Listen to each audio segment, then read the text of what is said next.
Faversham Open Gardens and Garden Market Day is on the last Sunday in June, and we've got 27 gardens open for the NGS, along with 32 stalls in our garden market selling plants, gardenalia, crafts, vintage tools, lovely new grand smart tools, and lots of other tempting garden things. But Faversham's a charming historic town, so it's a bit of a day out. And I'm Alexandra, and I'm starting here from the station, and I'll take a 5-minute walk down Preston Street, where I'll meet my friend Sue, who's parking her car in the central Stone Street car park. And we're then going to go and buy the tickets, because with 27 gardens, we can't sell tickets at individual gardens. So you can get a handbook, which will tell you all about the day, and that serves as your ticket entry. And you can get it from the marketplace, from the Faversham Open Gardens stand, or from the visitor centre. Now that Sue and I have got our handbooks, we are repairing to a cafe to discuss how we're going to manage the day, although we couldn't resist browsing through the garden market a bit beforehand. If you want to buy your handbook ahead of time, you can go to the Faversham Visitor Information Centre and collect one from there. Or you can buy it online through the NGS website. But remember to pick up your handbook when you get to the Open Gardens Day in the marketplace and bring proof of purchase with you. Right, now we're going to decide, Sue, Yes. you and I, is how we're going to make our way around 27 gardens. Not, of course, that anyone is going to go to all 27, but where would you suggest starting? Well, because I've got Nora with me, I think, can we start by picking out a few gardens that are very happy to accept dogs? Lovely. I know there are lots of those. Yes, let's have a look at the handbook.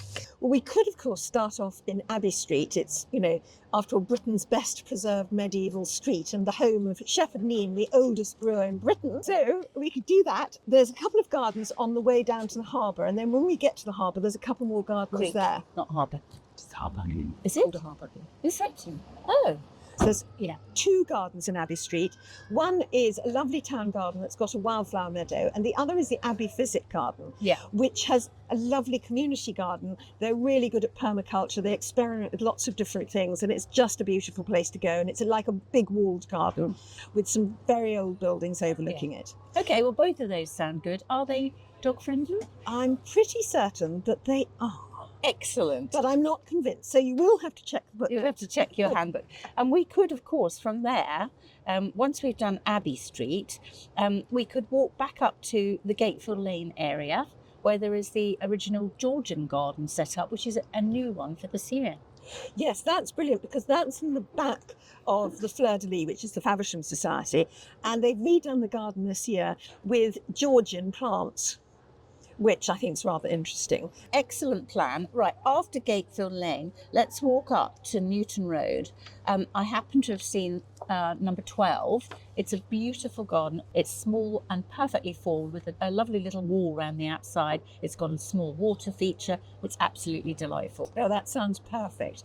And then also in Newton Road is another garden, which rather, I think, shows how amazing town garden schemes are, because it's a Victorian terraced house. It's got a long thin garden at the back. It's done by garden designer Posy Gentles, and she's just got a lovely touch, and it feels there's so much vegetation. You can't even see the walls of the garden, and there's a really eccentric shed. But what's, I think, so brilliant about that is that you can then go up to the top of the Mall. There's another Victorian terraced house, very similar size garden. It's another garden designer, Jane Beadle, and it's a very contemporary garden in what is virtually the same space, the same architecture. And it feels completely different. And it feels completely different. Right. And there's a third one in Norman Road, which is completely different again. Similar Victorian terraced house, similar size garden, and that one is an environmentally friendly garden, and it was built by the son of the owner, who was doing an environmental science degree. And it's got the most enormous pond, and it's got decking, it's got self-seeded wildflowers. Absolutely perfect. So I think that is something that's quite worth doing, is seeing how the different gardens react to different ways. Yeah, excellent idea. I think quite a few of the gardens are also wheelchair accessible, which is probably worth pointing out to people who need that kind of access. Absolutely. Okay, if we then go up to Preston Lane, there are 4 or 5 new gardens in that area. It's about a 10-minute walk out of town, but if you're in the Mall, much quicker than that. So from the Mall, if you went to the Preston Lane Gardens, numbers 23, 2024. That's lovely. And also a bit further out, and actually you might want to take your car, but there's quite a lot of good local parking, is Magnade Avenue and Preston Avenue. And there's a cluster of houses there, and they've got teas, and they are really worth a little look at. Yeah. And of course, Magnade, the shop, will also be open at that time. Exactly. What about a completely different change of scene, a trot down to the Allotments and Stonebridge Ponds? The Allotments are completely different. Some of them are immaculate, some of them not quite so much, but a beautiful collection of town allotments and what people can do with the individual spaces. And actually, they have been described as the prettiest allotments in Britain. Is that true? Because they're on the pond. And then just next to them is Westbrook Stream. And although it's not an open garden, because obviously you can see it at any time, in the booklet there are about 4 spaces, and mainly community gardens, which are worth stopping and looking at. And one of them is just behind this cafe here, which is Middle Row. And they always do such gorgeous pots. Yeah. I do think it's worth a little look at all of those sort of things. But absolutely, quite agree with you.